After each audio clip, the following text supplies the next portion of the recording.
as the successes. There are better doctors here in London. You should try them first."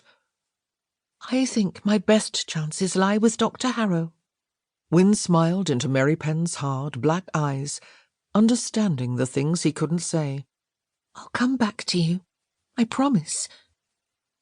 He ignored that.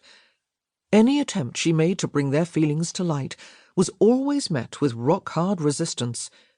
He would never admit he cared for her, or treat her as anything other than a fragile invalid who needed his protection, a butterfly under glass, while he went on with his private pursuits. Despite Merripen's discretion in personal matters, Wynne had no illusions that he'd been celibate. Something bleak and angry rose from the depths of her soul at the thought of Merripen lying with someone else.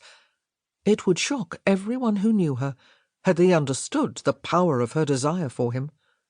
It would probably shock Merripen most of all. Seeing his expressionless face, Wynne thought, "Very well, Kev. If this is what you want, I'll be stoic. We'll have a pleasant, bloodless goodbye." Later, she would suffer in private, knowing it would be an eternity until she saw him again. But that was better than living like this, forever together and yet apart, her illness always between them.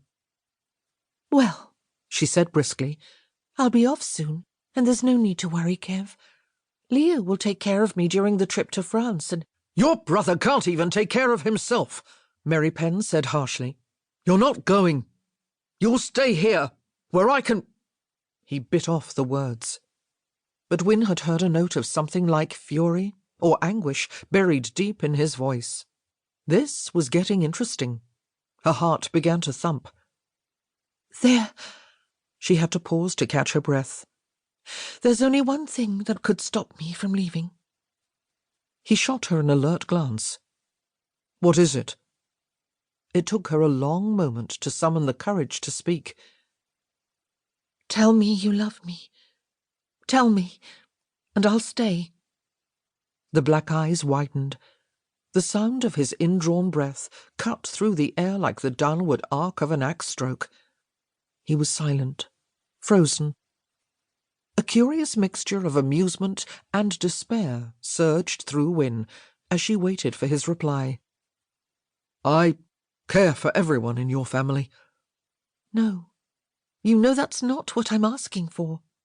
Wynne moved toward him and lifted her pale hands to his chest, resting her palms on a surface of tough, unyielding muscle.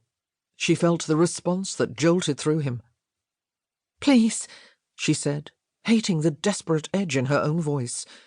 "I wouldn't care if I died tomorrow, if I could just hear it once." "Don't," he muttered, backing away. Casting aside all caution, Wynne followed. She reached out to grasp the loose folds of his shirt. "Tell me. Let's finally bring the truth out into the open." "Hush! You'll make yourself ill." It infuriated Wynne that he was right. She could feel the familiar weakness that came along with her pounding heart and labouring lungs. She cursed her failing body. "I love you," she said wretchedly. "And if I were well, nothing on earth could keep me away from you. I'd take you into my bed and love you as passionately as any woman could." "No." His hand lifted to her mouth as if to muffle her, then snatched back as he felt the warmth of her lips. "If I'm not afraid to admit it, why should you be?" Her pleasure at being near him, touching him, was a kind of madness. Recklessly, she moulded herself against him. He tried to push her away without hurting her, but she clung with all her remaining strength. "What if this were the last moment you ever had with me? Wouldn't you have been sorry not to tell me how you felt? Wouldn't you—" Merripen covered her mouth with his, desperate for a way to make her quiet. They both gasped and went still, absorbing the feel of it. Each strike of his breath on her cheek was a shock of heat. His arms went around her, wrapping her in his vast strength, holding her against the hardness of his body. And then everything ignited, and they were both lost in a furor of need. She could taste the sweetness of apples on his breath, the bitter hint of coffee.